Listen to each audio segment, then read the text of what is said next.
The New York Jets are now on the board. Okay, Jet fans, Darrell, read this. Being in New York has been one of the greatest blessings. Zach's Fifth Avenue ran that one right now. The New York Jets select.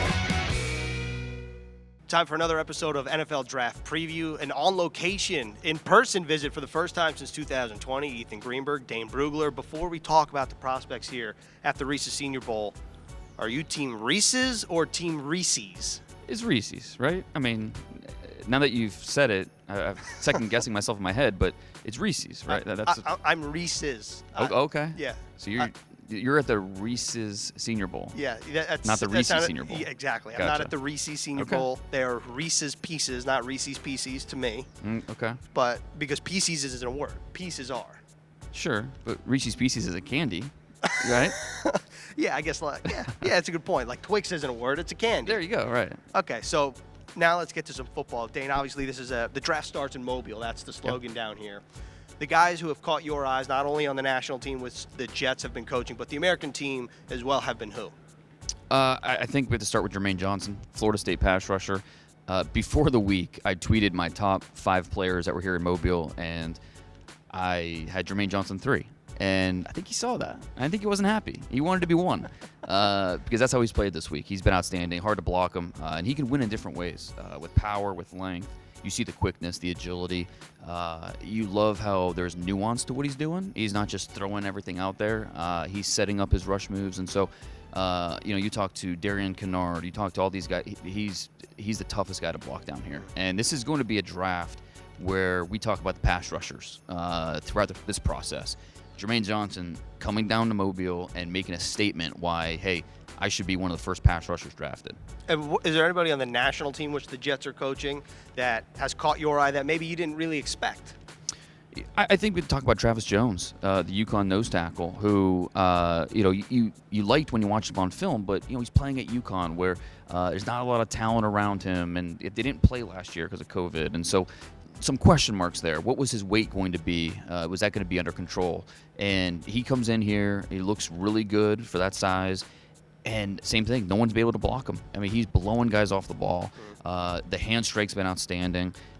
Zion Johnson's one of the best offensive linemen here. I think he's a first-round pick, and he's had trouble with Travis Jones. So I think, we're going to be talking about Jordan Davis a lot, the Georgia nose tackle, who is not here as a possible first-round pick.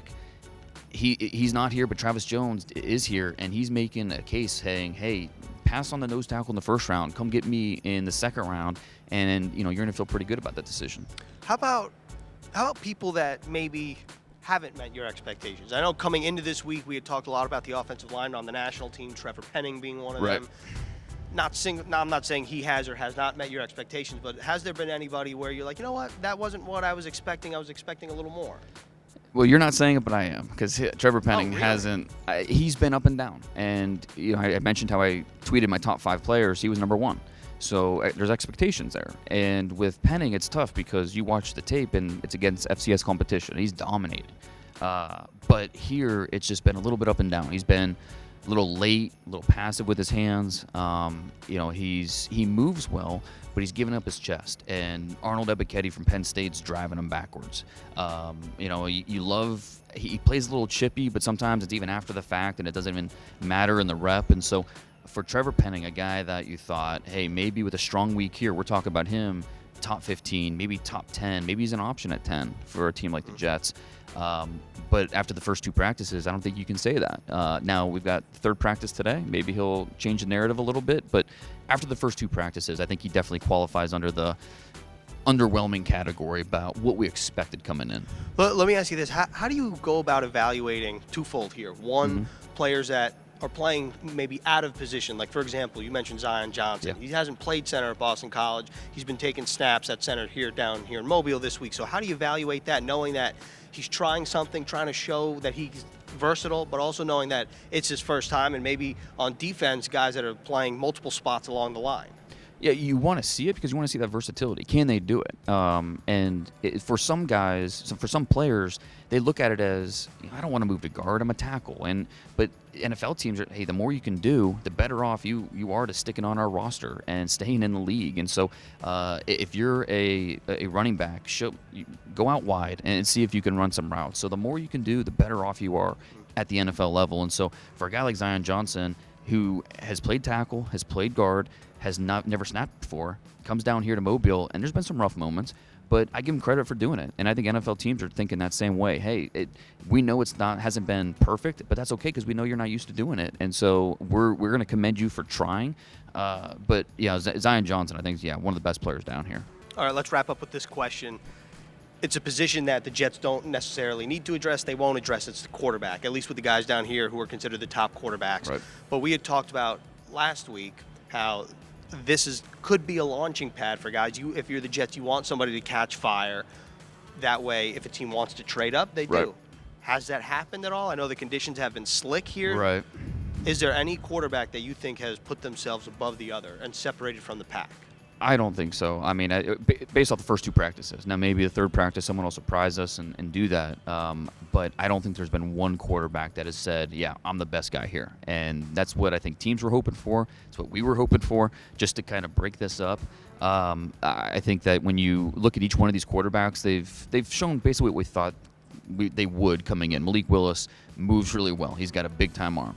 Carson Strong has some juice on his throws in the intermediate part of the game. His deep balls are touching the clouds. It's kind of weird. Kenny Pickett's been on point. I think he talked to other players on that roster, and they'll say how he's a natural leader, how he's been kind of, as advertised. Jeremy Ruckert had some good quotes on that. So I think the quarterbacks have been good, but they've been what we thought coming in. No one's really surprised us or really taken command of that, hey, I'm the best quarterback here. All right, last question. I lied. You mentioned Jeremy Ruckert. Yeah. Has Jeremy Ruckert, in your eyes, shortened the gap between tight ends 1 and 2, and is he now in that conversation where he could be the first tight end off the board? It could be a yes or no, or you could explain. There's not going to be a consensus tight end 1 in this draft, I don't think. I think in your eyes, though? In my opinion, I don't think there'll be a consensus. When you go team to team, I don't think there will. I think you look at Trey McBride, you look at Jeremy Ruckert, throw Isaiah Likely in there as well, who's a different type of tight end. I think that teams are going to look at these tight ends a little bit differently, and I do not think that tight end 1 will be the same when you look at draft boards around the league. But is he your tight end 1 after this week? For me, he's right there in that mix. I think that, after this week, go back and watch all the tape and kind of figure that out. But, he's right there in that discussion as a second-round pick and competing for that tight end 1 designation. And I guess we'll see. This is what happens, right? January, long way to April. But that was the on-site, the Senior Bowl, NFL Draft preview video. Dane, thanks a lot. And we'll talk to you again virtually next week. Yeah, looking forward to it.